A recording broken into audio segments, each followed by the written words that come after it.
Awalnya Korea Utara dijuluki negara biang kerok.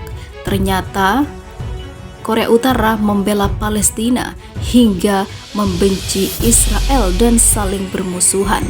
Kim Jong-un siap kirim rudal?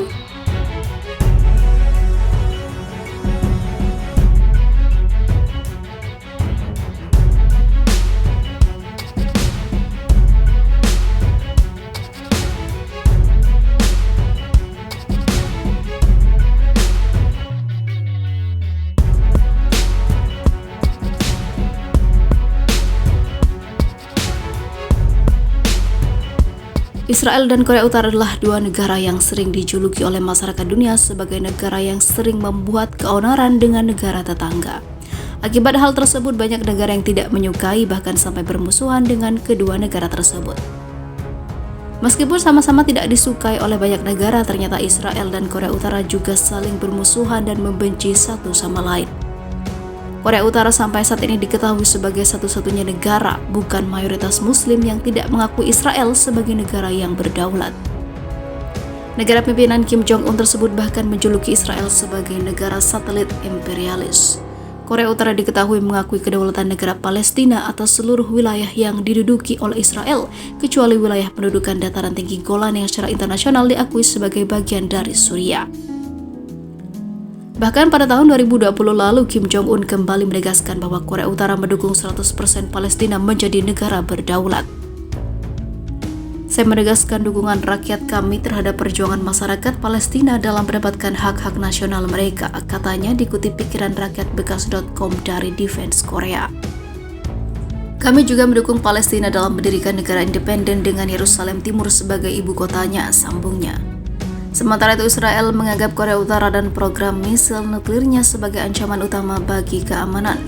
Bahkan Israel telah menyerukan tindakan internasional tentang masalah ini hingga membuat negara Zionis tersebut menjadi sasaran ancaman berapi-api dari media pemerintah Korea Utara.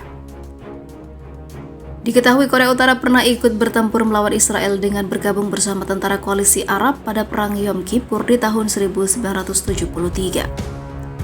Mereka mengirim sebanyak 20 pilot dan 19 personel non-tempur ke Mesir selama perang tersebut berkecamuk.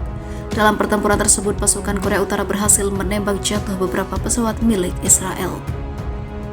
Selama bertahun-tahun, Korea Utara telah memasok teknologi rudal dan senjata ke negara musuh Israel seperti Iran, Suriah, Libya, dan juga Mesir. Korea Utara membuka negaranya untuk turis asing. Mereka melarang warga Israel masuk ke negaranya.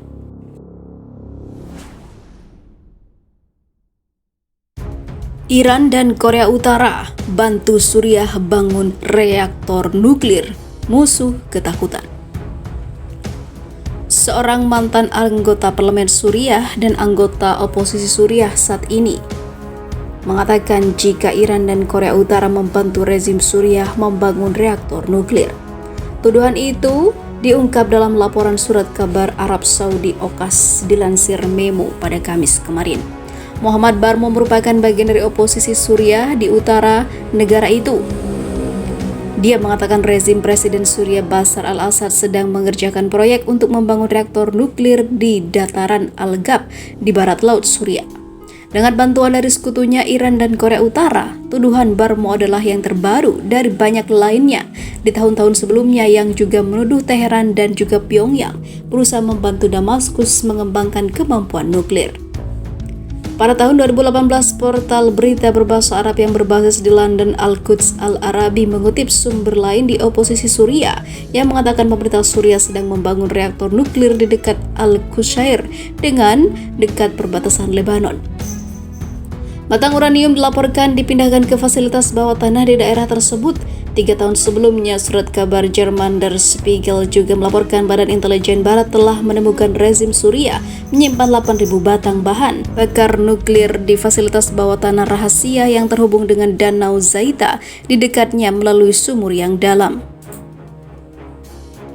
Menurut laporan itu, praktik semacam itu tidak diperlukan untuk gudang senjata umum, tetapi sangat sesuai dengan persyaratan untuk fasilitas nuklir. Laporan tersebut menyebut fasilitas itu kemungkinan digunakan sebagai lokasi dan metode untuk menyelamatkan program senjata nuklir yang sedang dikerjakan di reaktor Al-Kibar di Provinsi Timur Deir ez-Zor. Reaktor itu yang dibangun oleh Korea Utara dihancurkan oleh serangan Israel untuk mengakhiri propaganda ataupun program pada tahun 2007 lalu. Kembali lebih awal ke tahun 2013, Institut Sains dan Keamanan Internasional yang berbasis di Washington menyatakan dalam laporan bahwa Suriah diyakini sebagai aktif menyembunyikan aset yang terkait dengan upaya reaktor nuklirnya yang tidak diumumkan di masa lalu, merujuk pada stok besar logam uranium alam. Laporan lainnya pada 2018 menambahkan fasilitas yang dilaporkan berada di Al-Qushair tidak memiliki pagar keamanan yang mirip dengan kasus reaktor nuklir Al-Kibar yang hancur. Klaim Barmo bahwa rezim Suriah sedang mengembangkan reaktor nuklir dengan bantuan Korea Utara dan Iran muncul di tengah pembicaraan yang sedang berlangsung mengenai penyelamatan kesepakatan nuklir Iran di ibu kota Austria, Wida. Jika Damaskus, Pyongyang, dan Teheran memang membangun reaktor dan bekerja sama dalam program nuklir Suriah yang dihidupkan kembali, akan muncul spekulasi baru tentang langkah apa yang berpotensi diambil Israel untuk mencoba lagi menghilangkan peluang kemampuan nuklir Assad, terutama dalam upaya mencegah ketiga negara memiliki senjata tersebut. Saya menegaskan dukungan rakyat kami terhadap perjuangan masyarakat Palestina dalam mendapatkan hak-hak nasional mereka, katanya dikutip pikiran rakyatbekas.com dari Defense Korea. Kami juga mendukung Palestina dalam mendirikan negara independen dengan Yerusalem Timur sebagai ibu kotanya, sambungnya. Sementara itu Israel menganggap Korea Utara dan program misil nuklirnya sebagai ancaman utama bagi keamanan. Bahkan Israel telah menyerukan tindakan internasional tentang masalah ini hingga membuat negara Zionis tersebut menjadi sasaran ancaman berapi-api dari media pemerintah Korea Utara. Diketahui Korea Utara pernah ikut bertempur melawan Israel dengan bergabung bersama tentara koalisi Arab pada Perang Yom Kippur di tahun 1973. Mereka mengirim sebanyak 20 pilot dan 19 personel non-tempur ke Mesir selama perang tersebut berkecamuk. Dalam pertempuran tersebut, pasukan Korea Utara berhasil menembak jatuh beberapa pesawat milik Israel. Selama bertahun-tahun, Korea Utara telah memasok teknologi rudal dan senjata ke negara musuh Israel seperti Iran, Suriah, Libya, dan juga Mesir. Korea Utara membuka negaranya untuk turis asing, mereka melarang warga Israel masuk ke negaranya.